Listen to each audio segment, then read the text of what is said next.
मथुरा का अत्याचारी राजा और आकाशवाणी। मथुरा नगरी में राजा उग्रसेन का शासन था। उनके पुत्र का नाम कंस और पुत्री का नाम देवकी थी। कंस अपनी महत्वाकांक्षा और कठोर स्वभाव के कारण अपने ही पिता को राजगद्दी से उतारकर स्वयं राजा बन बैठा।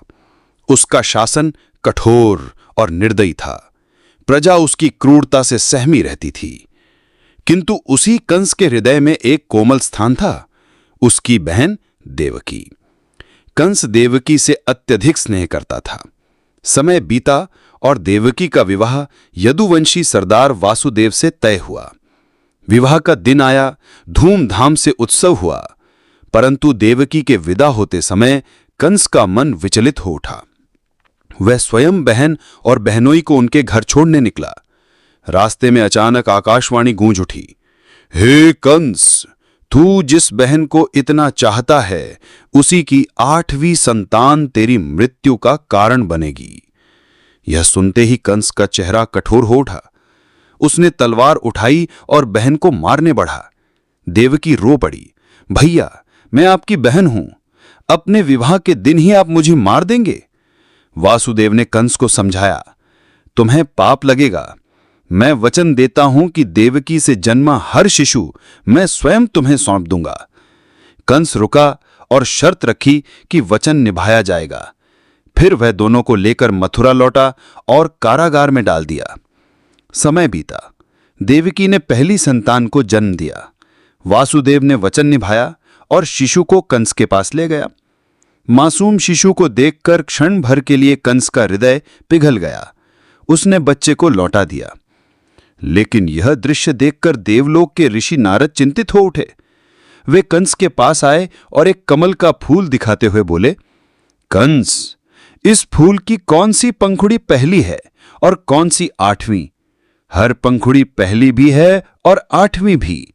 क्या पता पहली ही संतान 8वीं हो।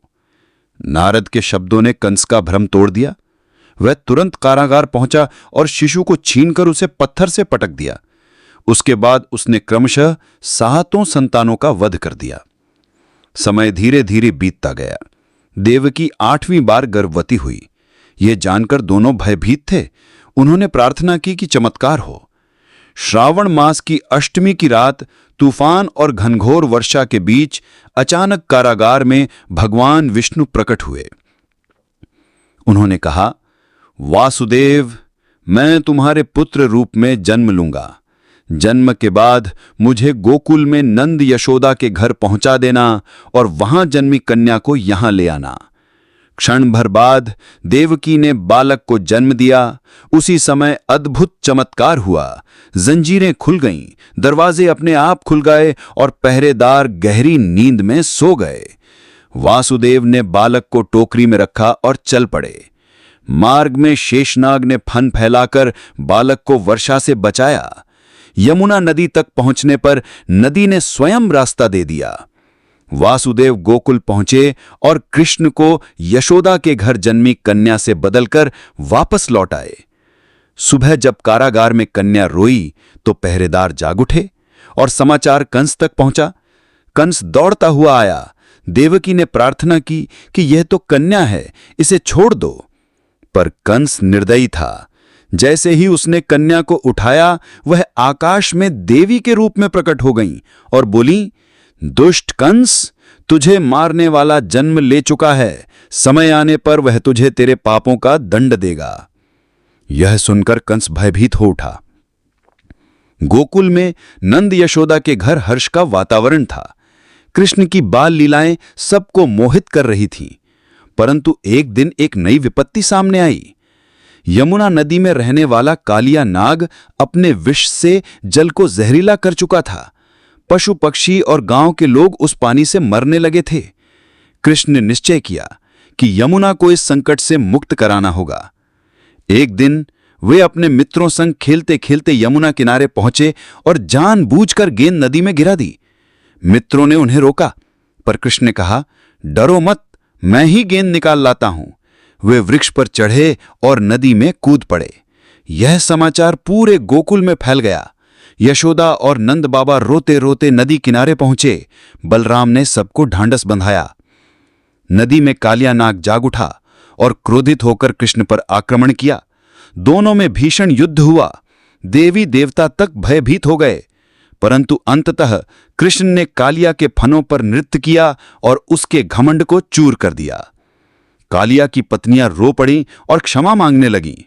तब कालिया भी चरणों में गिरकर बोला, हे प्रभु, मुझे क्षमा करें, मैंने आपको पहचानने में भूल की। कृष्ण ने उसे जीवन दान दिया और आदेश दिया कि वह रमणक द्वीप लौट जाए। उन्होंने अपने चरण चिन्ह उसके फनों पर अंकित कर दिए ताकि गरुड़ भी उसे न मारे। कालिया नाग ने प्रणाम किया और अपनी पत्नियों सहित यमुना छोड़ चला। जब कृष्ण सुरक्षित लौटे तो पूरा गोकुल हर्षोल्लास से भर गया। सबके चेहरे खिल उठे। यशोदा मैया ने लल्ला को सीने से लगा लिया। गोकुल की गलियों में उल्लास छा गया। देवताओं ने भी उनकी लीला देखकर स्तुति की और गोकुल में फिर से शांति लौट आई। यही दिव्य गाथा है श्री कृष्ण जन्म और कालिया नाग पर विजय की।